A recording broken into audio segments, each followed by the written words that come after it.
дар маҷмӯаи варзишӣ ба номи ҳоҷӣ азиз соҳиби шаҳри ҳисор бо мақсади рушду равнақи гӯштини ҷудо дар мамлакат миёни дастпарварони толорҳои варзишии шаҳру навоҳии тобеи марказ қувваозмоӣ доир гардид.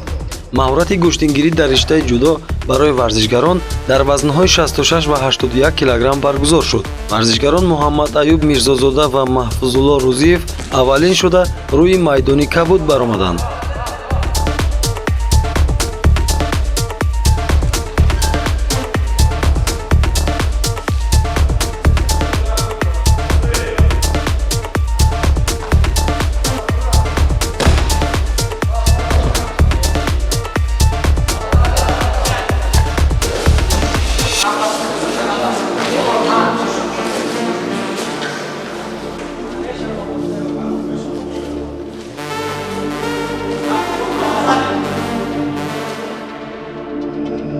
ҳамин тавр ғолибияти аввал насиби камарбанди кабуд Маҳфузулло Рӯзиев гардид. сипас Иброҳим Ҳусейнов ва Худобахш Сулаймонов вориди майдон шуданд. паҳлавонон бо тамоми ҳунару истеъдод барои мухлисон гӯштини ҷолибу шавқоварро нишон доданд. чунин чорабиниҳои варзишӣ агар аз як тараф дӯстию ҳамбастагии ҷавонони манотиқи мухталифи кишварро тақвият бахшад, аз ҷониби дигар ҳунару маҳорати варзишгарон ҳаматарафа сайқал меёбад. дар ин қувваозмоӣ ғолибият насиби Худобахш Сулаймонов гардид. баъдан дар вазни 81 килограмм Мубориз Мунавваров ва Умар Расулов вориди рақобат шуданд ва ғолибиятро Умар Расулов муҳр ба номи худ зад.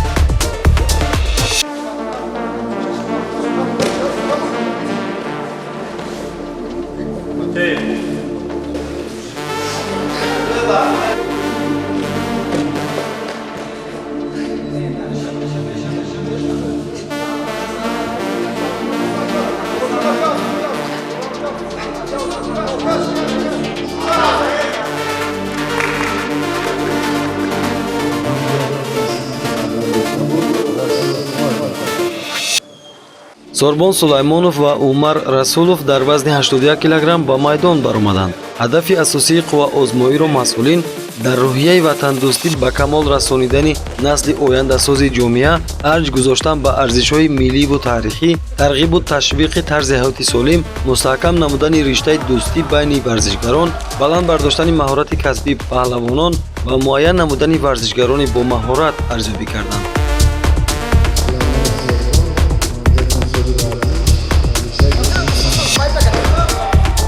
чемпиони ҷаҳон дар риштаи гӯштини самбо Хушқадам Хусравов ки рафти қувваозмоиро мушоҳида мекард, мукофоти пулиро ба ғолибони қувваозмоӣ дар вазни 66 килограмм тақдим намуд.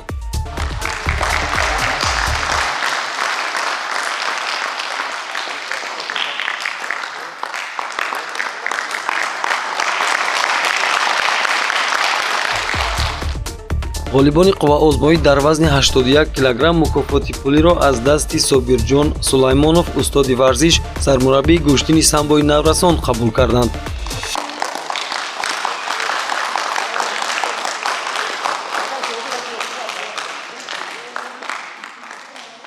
дастгириҳо бисёртар шаванд, ҷавонон ҳам баланд мешаванд ва таминҳои зиёдтар монда дар сатҳи ҷумҳуриявӣ, дар сатҳи байналмилалӣ шаҳр я рӯи худро муаррифӣ менамояд. шумо ки дидед дар вазни 66 кило Сулаймонов Худобахш хело қувваозмоии хуб намуд ва чемпиони ҳамин вазн гардид. ҳамин хел толорҳо бисёртар шаванд барои ҷавонон тамин намуда номи давлат, номи миллати худро дар арсаи байналмилалӣ баланд мебаранд.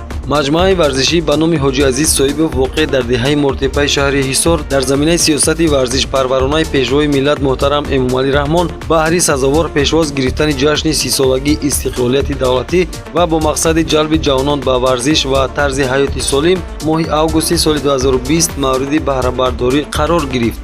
дар ҳамин маҷмӯаи варзишӣ ба номи ҳоҷӣ Азиз Соҳибов як дараҷаи кардааст ки метавонад дар ин мусобиқаҳо барпо кунад, гузаронад ва ҷалб намудани паҳлавонон чӣ ҷавон наврас бузургсол бошад метавонанд дар инҷа машқҳои дастаҷамӣ гузаронанд, чӣ аз ҷиҳати ҷойи хоб, чӣ аз ҷиҳати ошхона, чӣ аз ҷиҳати ана майдончае ки барои футбол ё поло барои машқҳои дастаҷамӣ ҷойгоҳ ҳаст. бо роҳандозии чунин чорабиниҳои солимгардонӣ дар баробари сайқали ҳунару маҳорат, меҳри варзиш ва ватандӯстию меҳанпарастӣ миёни ҷавонон бедор мегардад.